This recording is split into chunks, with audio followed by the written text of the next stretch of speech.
Dadako na sa ating mensahe para sa umagang ito. Budhing malinis sa Diyos. Ayan, budhing malinis sa Diyos at sa mga tao. Ayon sa Gawa 24:16. Ano ba yung ibig sabihin ng budhi? Sabi, budhing malinis. So kinakailangan magkaroon tayo ng budhing malinis. Yung budhi, ito'y panloob na kakayahan ng tao na kumilala at humatol kung ano ang tama at mali. Sa English, yun yung tinatawag na conscience. Diba? Sa madaling salita, yung budhi, ang tinig sa loob na nagsasabi kung ang isang bagay ay mabuti o masama. Nagbibigay ng kapayapaan kapag tama ang iyong ginagawa. Nagbibigay naman ng bagabag sa puso mo kapag mali ang iyong ginawa. Kaya ang budhi ay hindi inilalarawang hiwalay na bahagi ng tao, kundi isang kakayahan ng puso at isip na humahatol sa ating mga kilos. So yun yung budhi. Halimbawa, doon sa Romans 2:14-15. Ayan. Ang sabi ni Apostol Pablo, sapagkat kung ang mga hintil na walang kautusan sa katutubo ay nagsisigawa ng mga bagay ng kautusan, ang mga ito na walang kautusan ay siyang kautusan sa kanilang sarili, na nangagtatanyag ng gawa ng kautusang nasusulat sa kanilang puso, na pinatotohanan ito pati ng kanilang budhi at ang kanilang mga pag-iisip ay nangagsusumbungan o nangagdadahilanan sa isa't isa. So, halimbawa, meron isang lugar, hindi mga katutubo o hindi dinatnan ng salita ng Diyos. Paano sila nga hatulan ng Diyos? Hindi sila nakabasa ng Biblia. Wala silang alam tungkol sa pagkakakilanlan ng Panginoong Jesucristo at ng Ama. Saan daw sila hahatulan? Ayon dun sa kanilang budhi, merong natural law nasa kanilang puso. Doon sila hahatulan ng Diyos ayon sa kanilang budhi. Di ba? Ayon sa kanilang gawa, nabuhay ba sila ng maayos? Doon sila hahatulan ng Diyos. Ano rin yung sabi ni Apostol Pablo tungkol dun sa budhi? Sa unang Timoteo 1:5, ang sabi, ang layunin ng tagubiling ito ay pabukalin ang pag-ibig buhat sa pusong dalisay, malinis na budhi at tapat sa pananampalataya. So, malinis na budhi, yun ang kinakailangan na magkaroon ang bawat isa sa atin. Ano yung ginagawa noon? Ang panahon nila Apostol Pablo. Tingnan natin sa 24:16 ng Gawa. Na dahil nga rito'y lagi rin ako nagsasanay upang magkaroon ng isang budhing walang kapaslangan sa Diyos at sa mga tao. So para magkaroon ng isang budhing malinis, kinakailangan pagsanayan. Magkaroon ka ng budhing malinis. Sa paanong paraan? Anong pagsasanay? Anong uri ng pagsasanay? O ano yung pagsasanayan natin upang magkaroon tayo ng budhing malinis? Pagsasanay din, nagsasanay. Alin yung ating pagsasanayan? Nagsanay sa kabanalan. Ang sabi ni Apostol Pablo pa rin, datapwat itakwil mo ang mga kathang masasama at walang kabuluhan at magsanay ka sa kabanalan. Sapagkat sa pagsasanay ng katawan ay may kaunting pakinabang, ngunit ang kabanalang sa lahat ng mga bagay ay pinakikinabangan na may pangako sa buhay na ito at sa darating. Kaya meron tayong pagsasanayan para magkaroon ng isang malinis, mabuting budhi. Ang ating pagsasanayan, kabanalan. Magsanay ka sa kabanalan. Yun ang dapat gawin para magkaroon tayo ng malinis, mabuting budhi. Di ba kung minsan sa tao ganon? Kung minsan, sa tao, kapag ka ang isang tao may pera ka man, mayamang ka man, pero hindi ka makapagkatulog. Bakit? Kasi may nagawa kang hindi maganda, binabagabag ka ng iyong konsensya, ng iyong budhi sa loob mo. Maaring puno ang bulsa mo ng salapi, pero yung sa puso mo, nababagabag ka. Di ba?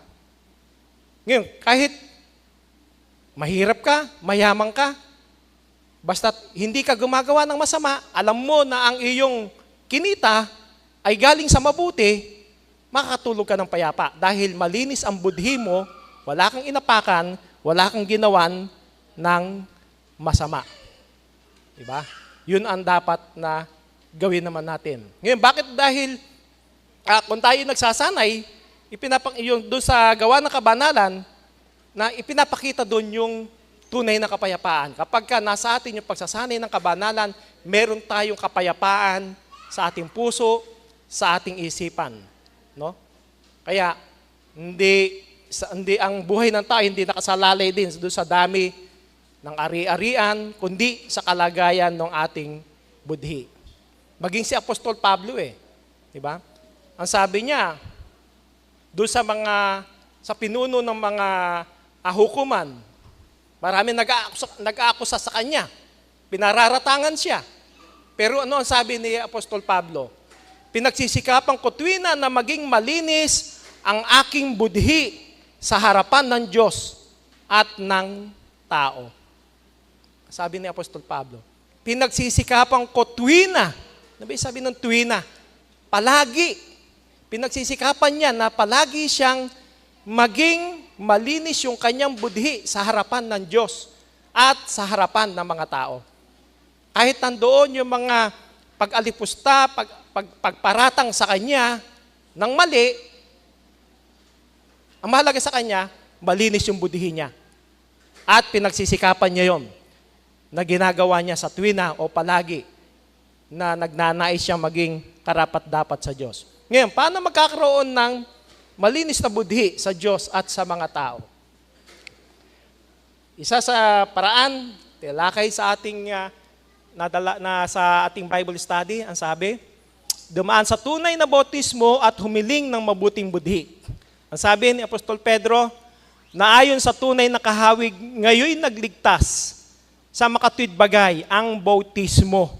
Hindi sa pag-aalis ng karumihan ng laman, kundi sa paghiling ng isang mabuting budhi sa Diyos sa pamamagitan ng pagkabuhay na maguli ni Hesukristo. So isa, lalaki din kangina, bautismo. No? Humihiling tayo, nung tayo mabautismuhan, humihiling tayo ng paghiling ng isang mabuting budhi sa Diyos. Sapagkat nung tayo mga bautismuhan, isang bagong nilalang na tayo Nilinis na tayo ng Diyos, pati yung ating budhi. Na ating inihiling sa Diyos na magkaroon tayo ng mabuting budhi, malinis na budhi. Hiniling natin sa Diyos nung tayo mga bautismuhan, ipinagkaloob ng Diyos sa bawat isa sa atin. Papansin din natin, ang sabi ng Apostol Pedro, paghiling ng isang mabuting budhi. Hindi niya sinabing paghiling ng isang kayamanan, paghiling ng katanyagan, ng kapangyarihan. Hindi Kundi ang hiniling yung mabuting budhi. Parang ganun din naman. Parang si Haring Solomon, di ba? Ano yung hiniling niya? Hindi naman yung kayamanan, kundi yung karunungan naman. Para siya ay mahatulan niya yung isang malaking bansa na kanyang pamamahalaan nung siya nasa panahon ng kanyang kabataan. Kaya, yung paghiling ng isang mabuting budhi sa Diyos, ipinakikita nito kung gaano kahalaga ang mabuting budhi sa buhay ng isang mananampalataya. Ang tunay na lingkod ng Diyos ay hindi lamang naghahanap ng pagpapala. Hinahangad niya magkaroon ng malinis na budhi sa harapan ng Diyos. Kaya nung tayo nangabautismuhan, nagsisi, nanampalataya kay Kristo, pinagkalooban tayo ng malinis na budhi sa Diyos, huwag na lang nating hayaang marumihan. Diba? Maging masama yung ating budhi. At kung paano magkakaroon ng malinis na budhi pa sa Diyos at sa mga tao,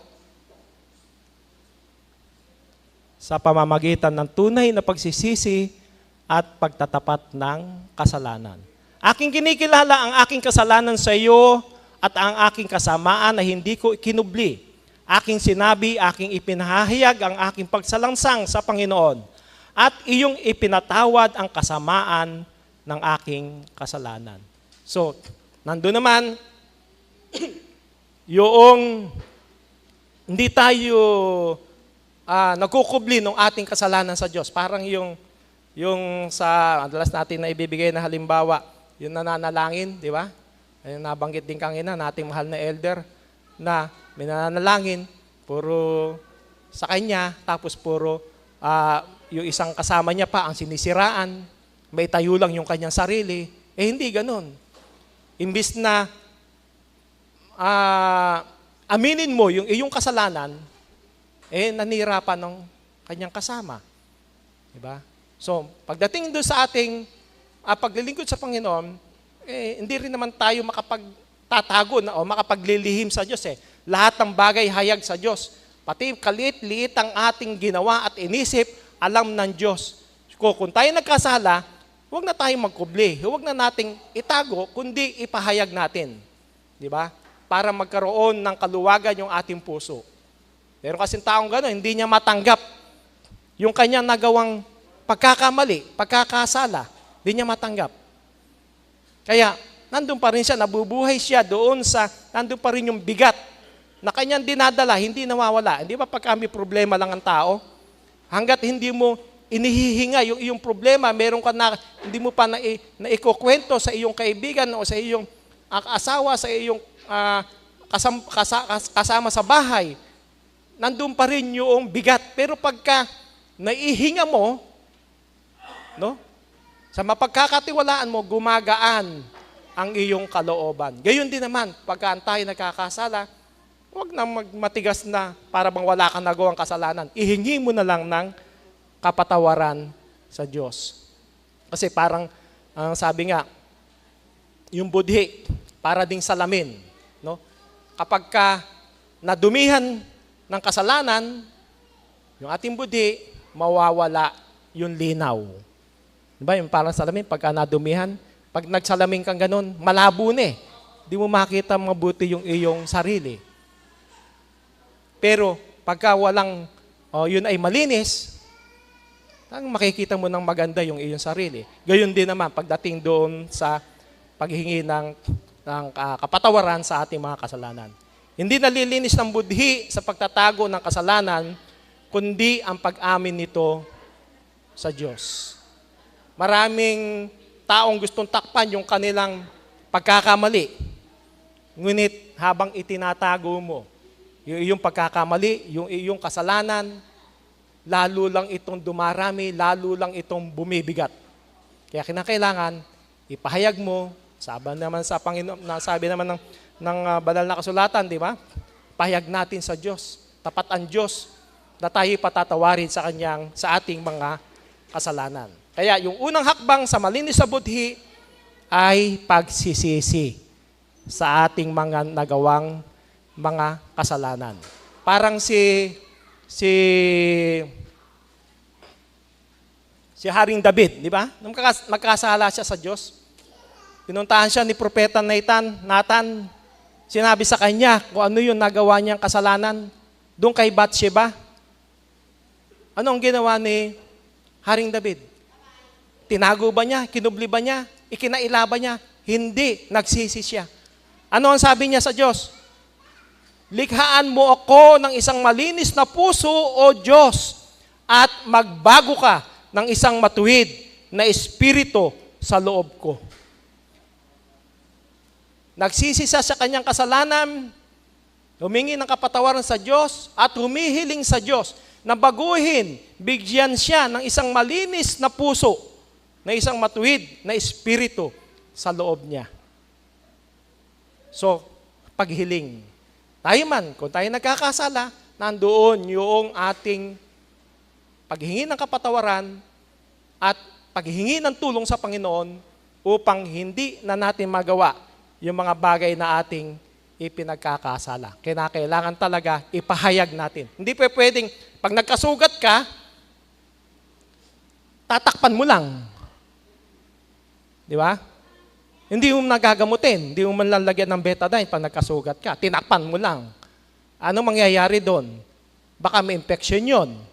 Mamamaga yun. Pero kung ginamot mo, gagaling na yon. Ganon din sa ating mga kasalanan. Hindi pa pwedeng itago mo, ikimkimin mo, tapos para bang wala kang ginawang kasalanan, hindi maganda. Kundi talagang ipahayag mo sa Diyos. No? Yun ang dapat na gawin. Paano pa magkakaroon ng malinis na budhi sa Diyos at sa mga tao? Sa pamamagitan ng pag-iingat sa salita ng Diyos.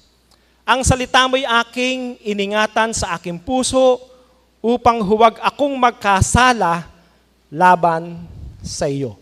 So ingatan sa ating puso yung salita ng Diyos. Sapagkat yung salita ng Diyos ang siyang ating gabay upang manatiling malinis ang ating buhay. Hindi sapat yung alam mo lang yung Biblia, basa mo ang Biblia, kahit walang ilaw, kung kahit madilim, kaya mong bigkasin yung mga talata, hindi sapat yun eh. No? Kinakailangan, ipamuhay mo, makita sa iyo, yung salita, isinasakabuhayan mo dito sa sanlibutan. Tulad na lang, halimbawa, nung si Jose, di ba? Lagi natin nababanggit na nung siya tinutokso, anong ginawa niya? Tumanggi siya. Sapagkat alam niyang isang malaking kasalanan yon sa Diyos. Sapagkat alam niya, yung salita ng Diyos, nasa puso niya, nasa isip niya, kaya lumalayo siya doon sa ikarurumi ng kanyang budhi, ng kanyang puso, ipagkakasala niya sa Diyos. Kaya ano ang sabi niya? Paanong gagawin ko ang malaking kasamaang ito at magkakasala laban sa Diyos? Di ba? Yun ang kanyang nasa isip para hindi siya magkasala sa Diyos. Para manatiling malinis yung kanyang puso't isipan, yung kanyang budhi, lumalayo siya doon sa kasalanan. At iniisip niya, paano niyang gagawin yung malaking kasamaan na yun? At magkakasala siya laban sa Diyos. Kaya pilit siyang lumalayo, iniiwasan niya yung mga bagay na kanyang ipagkakasala. Hindi talagang kinakailangan yung pag-iwas, no? Kaya ang sabi nga ang salita ng Diyos yung i-release ng ating buhay. Tingnan natin, halimbawa sa tren, di ba? Yung tren, may dinadaan ng release yan eh. Pagka yung tren nawala doon sa release, ano ang mangyayari? Aksidente. Di ba? Mapapahamak lahat ng sakay ng tren. Sapagkat yung tren, pagka lumis doon sa release, maaksidente yan. Kaya, ganun din naman tayo. Kapag umalis tayo doon sa release ng ating pananampalataya doon sa Diyos, sa salita ng Diyos, umalis tayo doon sa release na yon, sa salita ng Diyos, tayo'y mapapahamak. Kaya hindi dapat na umalis doon sa salita ng Diyos. Yun ang ating release na patuloy na makakatungo tayo doon sa ating pupuntahan. Huwag tayong humiwalay doon sa release na yon, ang salita ng Diyos. Paano pa magkakaroon ng malinis na budhi sa Diyos at sa mga tao? Sa pamamagitan ng agarang pagsasauli at pakikipagkasundo. Sabi ng Panginoong Kristo, kaya't kung inihahandog mo ang iyong hain sa dambana at do'y maalala mo na ang iyong kapatid ay mayroong anuman laban sa iyo, iwan mo roon sa harap ng dambana ang hain mo at yumaong ka ng iyong lakad. Makipagkasundo ka muna sa iyong kapatid at kung magkagayon ay magbalik ka at ihandog mo ang iyong hain. So ito naman, pagdating sa pagpapatawad. Diba? Kaya nasabi ko kanina, kung meron kang dalahin sa puso mo, mabigat, hindi mo wala kang nakakausap, mabigat sa loob mo yon. Pero pagka meron kang nakausap, no? Binigyan ka ng payo, maluwag sa puso mo yon. So ganun din naman din daw.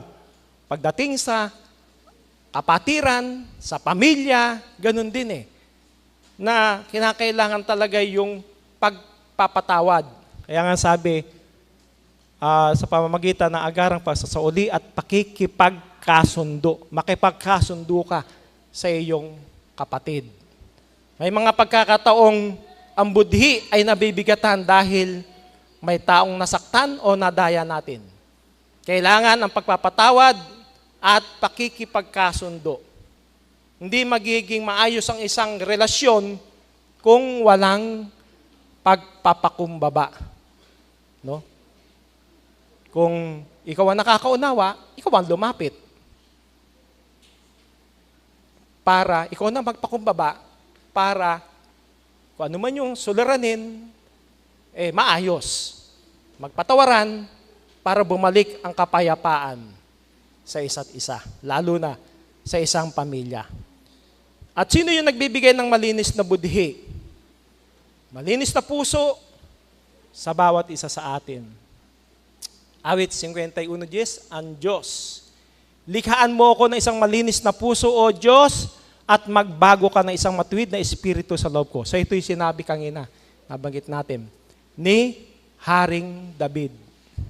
So ang Diyos ang siyang tutulong sa iyo para bigyan ka ng malinis na puso, malinis na budhi. No? Hindi natin kaya sa ating sarili na ikaw lang mismo, tulad nung kanina, mga nabanggit, may hindi sapat yung mabuti, di ba? Dito rin, ganun din na hindi mo kayang baguhin yung sarili mo, ituwid yung sarili mo, kung hindi ka tutulungan ng Panginoon. Kaya lagi tayong nananalangin, tulad ng ginawa ni Haring David, humihiling sa Diyos na isang malinis na puso, sapagkat alam niya, ang Diyos ang siyang makapagbibigay sa kanya noon. Ang siyang tutulong sa kanya, para maging malinis ang kanyang puso, ang kanyang budhi. Diba? Napansin ni David yun, na yung ugat ng kanyang problema ay hindi lamang ang kanyang ginawa, kundi ang kalagayan ng kanyang puso. Kaya hindi lang din siya humingi ng kapatawaran, humiling siya ng bagong puso at matuwid na espiritu. Sabi, likhaan. So, pinakikita lang na ang Diyos ang siyang makagagawa. Makalilikha ng malinis na puso sa ating loob. Tulad ng tao na hindi kayang lumikha ng puso para sa kanyang sarili, hindi rin niya kayang linisin ang kanyang sariling budhi na walang tulong ang Diyos. Kailangan natin ng tulong ng Diyos. Diba?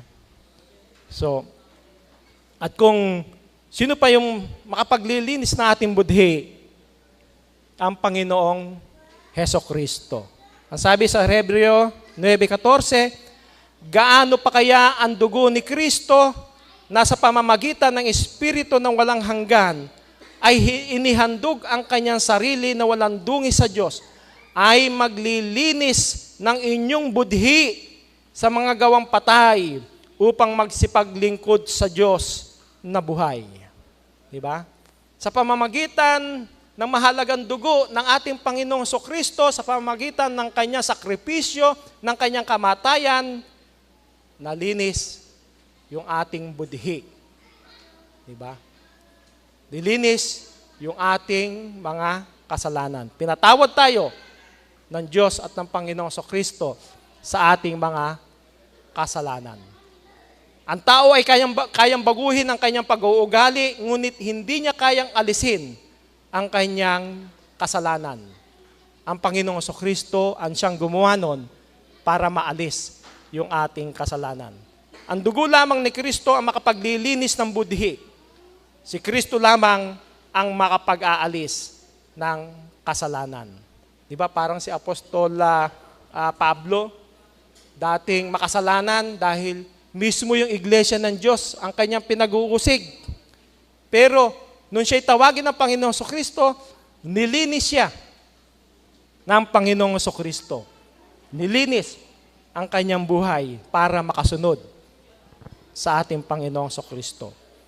Kaya ganun din, parang yung damit na maruming-marumi, di ba? Lalo na kung ang suot mong damit puti, pagkatapos nadumihan, pwede bang linisin yun ng pabango lang?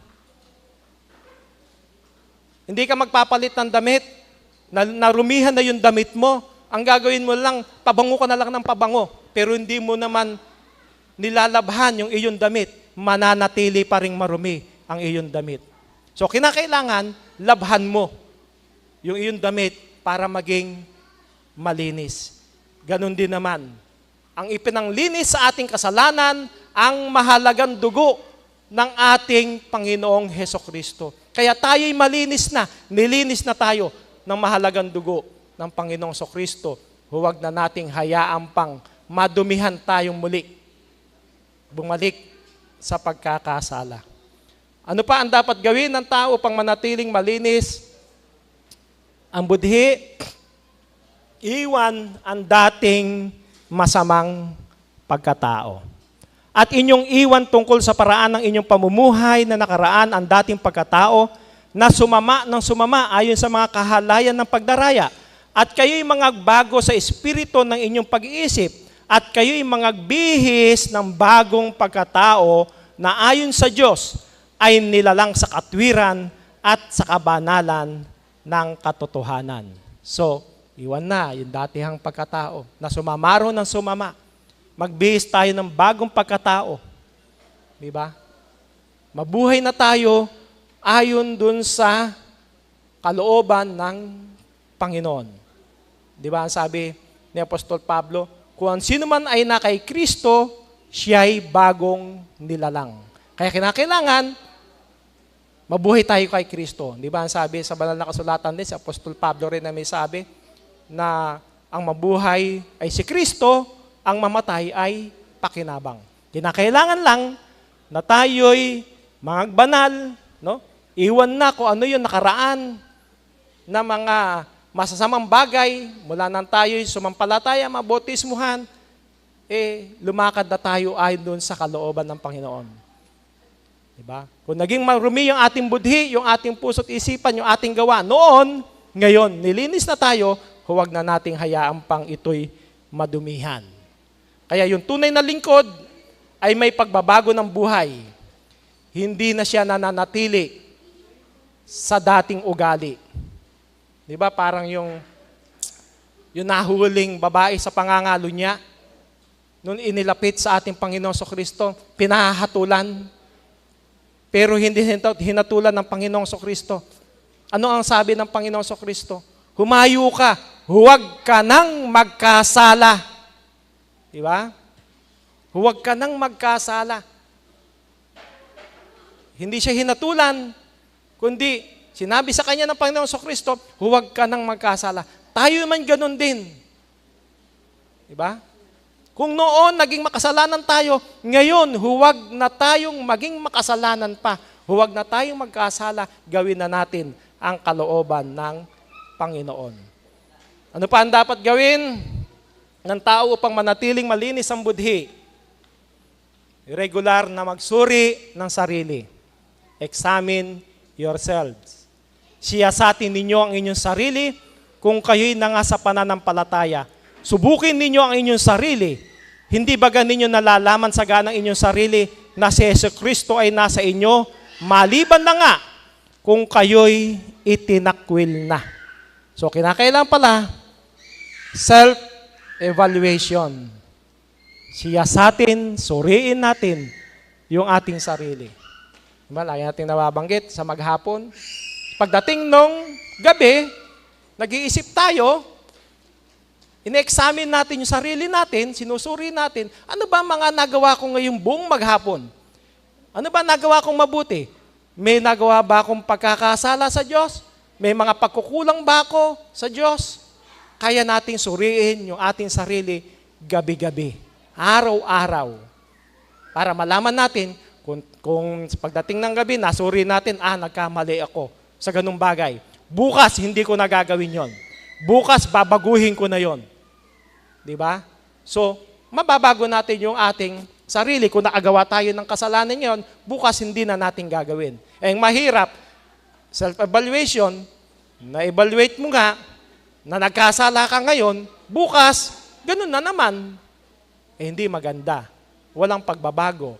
So, kinakailangan, baguhin natin. Kung tayo nadapa, bumangon ka, lumakad ka ng matuwid, ng tama, sa harapan ng Diyos. Kaya yung mabuting budhi, hindi mapananatili kung hindi sinusuri ang sarili. Magkaroon tayo ng self-evaluation. Kapag ang tao hindi nagsusuri ng kanyang buhay, hindi niya napapansin yung kanyang mga kasalanan. Hindi niya nakikita yung kanyang mga kahinaan. Hindi niya nararamdaman ang pangangailangan ng pagsisisi. Ngunit kapag regular niya sinusuri ang kanyang sarili sa harap ng Diyos, agad niyang nakikita ang dapat itama. Di ba? Kaya kinakailangan talaga yung self-evaluation para makita natin kung naging karapat-dapat ba tayo sa Diyos. Kaya yung pagsusuri sa sarili ay parang paglilinis ng ating budhi. Parang, galing nga yung nangyari sa maraming mga lingkod ng Panginoon na nagkasala sa Diyos, pero binago nila yung kanilang buhay. Di ba? Si Zacchaeus, isang makasalanan, pero nang tawagin, binago niya yung kanyang buhay. Ganun kanyang ginawa. Kaya ang sabi pa rin ni Haring David, siyasatin mo ako, O Diyos, at alamin mo ang aking puso, subukin mo ako at alamin mo ang aking mga pag-iisip. Nagkasala si David sa Diyos dahil kay Bathsheba. Humingi siya ng kapatawaran sa Diyos, humiling siya ng malinis na puso sa Diyos. Kaya, nung siya'y magbago, ang sabi niya sa Diyos, siyasatin mo ako, O Diyos. Alamin mo ang aking puso, subukin mo ako at alamin mo ang aking mga pag-iisip. Handa nang humarap si David sa Diyos sapagkat alam niyang sa tulong at habag ng Panginoon, pinagkalooban na siya ng mabuting puso, ng mabuting malinis na budhi. Kaya yung kanyang mga gawa ayon sa kalooban ng Diyos. Kaya humarap man sa Diyos. Sabi niya, siyasatin mo ako sapagkat handa na siya. Alam niyang malinis na siya sa harapan ng Diyos. Alam niyang ginagawa na niya yung kalooban ng Panginoon. Kasi nagkaroon na siya ng self-evaluation. Kaya hinayaan ni David na siyasatin siya ng Diyos. Dahil doon, nagkaroon siya ng pagkakataong magsisi, may balik, may tama ang kanyang pagkakamali. May balik ang kanyang pakikisama sa Panginoon. Kaya yung taong may mabuting budhi ay hindi natatakot na siyasatin ng Diyos. Sa panghalimbawa, di ba si Apostol Pedro, sa kanyang pagsisiyasat sa kanyang sarili, matibay siya. Di ba? Matatag yung kanyang pananampalataya. Pero nung dumating yung panahon na sabi sa kanya ng Panginoon sa Kristo, Pedro, 3 beses mo akong ipagkakaila. Pero sa pagsisiyasat ni Apostol Pedro sa kanyang sarili, siya'y matatag. Kaya ang sabi niya sa Panginoon sa Kristo, hindi mangyayari yan, Panginoon. Pero nung dumating yung panahon na yon, no? Nung hulihin na ang Panginoong Kristo, di ba ikaw isa ka rin doon sa kanyang mga alagad? Ay hindi po, hindi ko kilala yung tao na yan. 3 beses na kanyang ipinagkaila ang Panginoong Kristo. Sa kanyang unang pagsisiyasat, matatag siya, matibay siya, pero nangyari, mahina pala siya sapagkat ipinagkaila niya ang Panginoong Kristo. Pero hindi naging hadlang yon. Anong ginawa niya? Nung malaman niyang totoo ang sinasabi ng Panginoon, na ipagkakaila ko pala siya ng 3 beses sa harapan ng mga tao. Nagbago siya. Nagsisi siya. At naging matibay na sa kanyang pananampalataya. Patuloy na sumunod sa Panginoong Kristo. Ipinahayag ang salita ng Diyos. Ganon ang kanyang ginawa. No? Kaya tayo rin, kailangan din natin self-evaluation. Parang sa salamin, bago ka umalis ng bahay, titingnan mo munang mabuti yung sarili mo. May dumi ba ako? Maayos ba yung buhok ko? Maganda ba yung pagkakasuot ko ng damit? Di ba? Tinitingnan mo yung sarili mo. Pero pag alis mo doon, hindi mo na alam yung iyong sarili. Pag alis mo doon sa harapan ng salamin, hindi mo alam kung meron kang dumi o hindi ba nagulo yung iyong buhok. Di ba? So, yung salamin, hindi binabago ng salamin yung tao. Ipinakikita lamang nito kung ano yung dapat mong ayusin. Yung salita ng Diyos at ang pagsusuri sa sarili ay parang salamin din ng ating kaluluwa. Kapag tumingin tayo rito, nakikita natin yung mga bagay na kailangan nating baguhin. Diba? Ngayon, ano pa yung dapat gawin upang manatiling malinis ang budhi? Mamuhay sa pagsunod araw-araw. Dapat maging tagatupad kayo ng salita at huwag tagapakinig lamang na inyong dinadaya ang inyong sarili. No? Kapag ang isang tao ay nakarinig ng katotohanan, alam ang kalooban ng Diyos, ngunit hindi naman sumusunod, dinadaya lamang niya yung kanyang sarili. Iniisip ng tao na siya ay maayos sa harapan ng Diyos dahil marami siyang alam sa Biblia, ngunit walang pagbabago sa kanyang buhay, wala rin silbi. Ang kaalaman na walang pagsunod ay hindi naglilinis ng budhi. Ang pagsunod sa salita ng Diyos ang nagpapanatiling malinis ng budhi. Kaya, kinakailangan talaga yung pagsunod. Hindi pwedeng alam mo lang yung salita ng Diyos, alam mo yun dapat mong gawin, pero hindi mo namang ginagawa. Alam mo yung utos ng Diyos tungkol sa kabanalan, pero hindi mo naman ginagawa. Ang sabi nga ni Santiago, may pananampalataya ka, pero walang gawa, patay sa harapan ng Diyos. Kaya paano gagawin? Paano ang dapat natin gawin? Pagsunod sa kalooban ng Diyos. Di ba parang pagka tayo nagkasakit, anong gagawin ng tapang nagkasakit? Pupunta sa doktor. Che-check upin ng doktor. Re-resetahan ng doktor. Ito yung mga gamot. Pag naibigay na yung reseta, bibili ng gamot. Na-memorya mo pa kung ano yung mga gamot mong iinumin. Pero, nandyan yung gamot, hindi mo naman iniinom, gagaling ka kaya. Baka lalong lumala ang iyong sakit. Diba? So, kinakailangan, inumin mo yung gamot para ikaw'y gumaling. Ganun din naman. Pagdating sa salita ng Diyos, alam mo yung turot aral ng Diyos, pero hindi mo ginagawa, ang sabi ni Santiago, patay daw yon. Kaya kinakailangan gawin mo kung ano yung ating natutunan, kung ano yung ating narinig, may isa kabuhayan natin. Makita sa atin na ginagawa mo yung mga turot aral ng Panginoon. Ano pa yung dapat gawin upang manatiling malinis? Ang budhi, ingatan ng puso, katapos-tapusan mga kapatid, anumang bagay na katotohanan, anumang bagay na kagalang-galang, anumang bagay na matuwid, anumang bagay na malinis, anumang bagay na kaibig-ibig, anumang bagay na mabuting ulat, kung may anumang kagalingan at kung may anumang kapurihan, ay isipin ninyo ang mga bagay na ito. Kaya, kaugnayan doon sa malinis na budhi, kung ang isip ay puno ng karumihan, kung ang isip ay puno ng galit, inggit, masamang hangarin, unti-unting madudungisan yung ating budhi. Ngunit, kung ang isip ay puno ng katotohanan, kabanalan, katwiran, kabutihan, mananatiling malinis yung ating budhi. Kaya, ang inisip ng tao ngayon, magiging ugali niya bukas. Di ba? Marami isip mo ngayon, marami balak mo ngayon, bukas yun ang iyong gagawin, hindi magiging maganda ang resulta.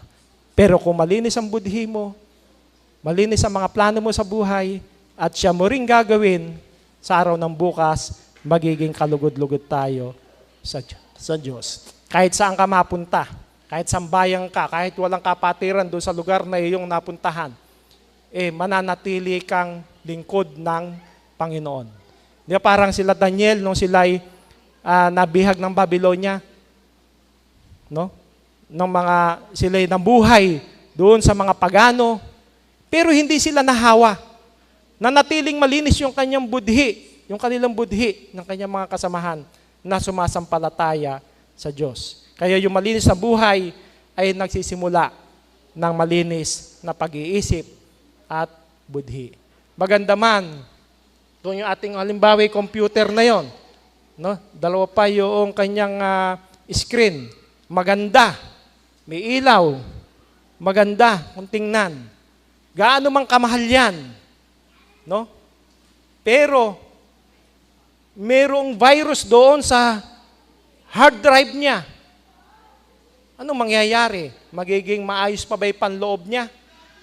Magagamit mo ba ng maayos? Hindi na. Kasi may virus na. Kaya hindi sapat yung panlabas. Kailangan yung kalooban, yung panloob. Maalis yung virus sa ating puso't isipan para maging karapat-dapat tayo sa Diyos. Ano pa ang dapat gawin?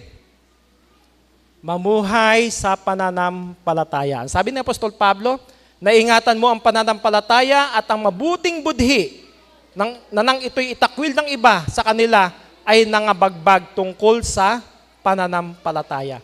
Kailangan daw ingatan ang pananampalataya at ang mabuting budhi. Bakit? Meron nang gumawa nung hindi ginawa yun, itinakwil daw. No? Na nang ito'y itakwil ng iba. Nangabagbag tungkol sa pananampalataya. Sino yon?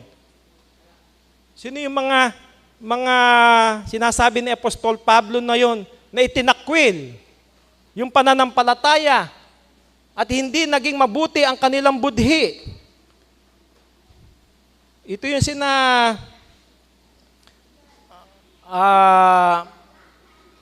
Alejandro, sila Himeneo, no? Ang sabi pa nga ni Apostol Pablo, ibinigay ko na sila kay Satanas.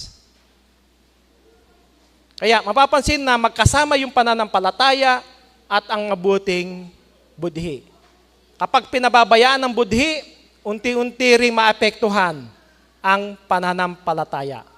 Kapag alam ng tao ang tama, ngunit patuloy niyang ginagawa ang mali, nagiging manhid ang kanyang budhi. Sa kalaunan, maaari na siyang malayo sa Diyos. Di ba ganon? Pag alam mo namang masama yung ginagawa mo, pero wala lang, pinababayaan niya lang, hanggang nasanay ka na ng masanay. Di ba? Parang sa ibang, di ba, pag may naaamoy ka lang, kuminsan, mayroong sa bahay mo, may naamoy kang mabaho, ayaw mo nun no? Pero pagka, araw-araw mo naaamoy yun, para bang, okay lang sa'yo Pero pagka iba na yung nakaamoy, ang baho. Pero ikaw, hindi ka na nababahuan. No? Kasi, araw-araw mo nang naaamoy yun Ganun din naman pagdating sa buhay natin. Kung yung mga pagkakamali, pagkukulang, kapabayaan sa Diyos, pagkakasala sa Diyos, kung araw-araw mo nang ginagawa, para bang sa iyo, hindi na mali yun, yun ay tama na. Immune ka na. Hindi maganda sa harapan ng Diyos. Kaya kapag alam ng tao ang tama, ngunit patuloy niyang ginagawa ang mali, magiging manhid ang kanyang budhi. Kaya ang sabi ni Apostol Pablo, ingatan mo ang pananampalataya at ang mabuting budhi. At kung sino yung binigay na halimbawa ni Apostol Pablo, ito si Himeneo at Alejandro. Ang sabi niya, na sila'y aking ibinigay kay Satanas upang sila'y maturuang huwag mamusong. Diba? So, kung merong nananatili doon sa pananampalataya at mabuting budi, meron namang nagtatakwil. Tulad ni Himeneo at ni Alejandro. Kaya kinakailangan talaga yung pagsunod sa Panginoon. Maging sa sasakyan, di ba? Minsan sasakyan, mga kotse, pagka naglalakbay ka, biglang may mag-a-alarm, senyalis lang yon, binibigyan ka ng paalala na may mali dun sa sasakyan. No? Mag-a-alarm yan, o kaya biglang iila, mag-blinks, meron palang nakabukas na pinto. Pagka hindi mo pinansin yan, baka pamaya, sakay mo, bigla na lang mahulog. O kaya, nag-a-alarm yan, hindi mo pinansin, baka pamaya, masisira na yung makina mo. So, pagka nag-alarm na gano'n, may nag-blinks, may warning, hihinto ka, check upin mo, titingnan mo kung nasaan yung pinagmumulan nun. Gayon din naman sa atin. Di ba? Alarm yun eh. No? Kapag umilaw ang warning light ng sasakyan, hindi ito dapat baliwalain. Kapag binabayaan ito, maaring masira ang makina. Ang budhi ay parang warning light ng Diyos sa ating puso. Kapag nagsasabi itong may mali, kailangan nating baguhin yung ating sarili. Kaya, tayo, nilinis na ng Diyos, nilinis na ng mahalagang dugo ng ating Panginoong Kristo.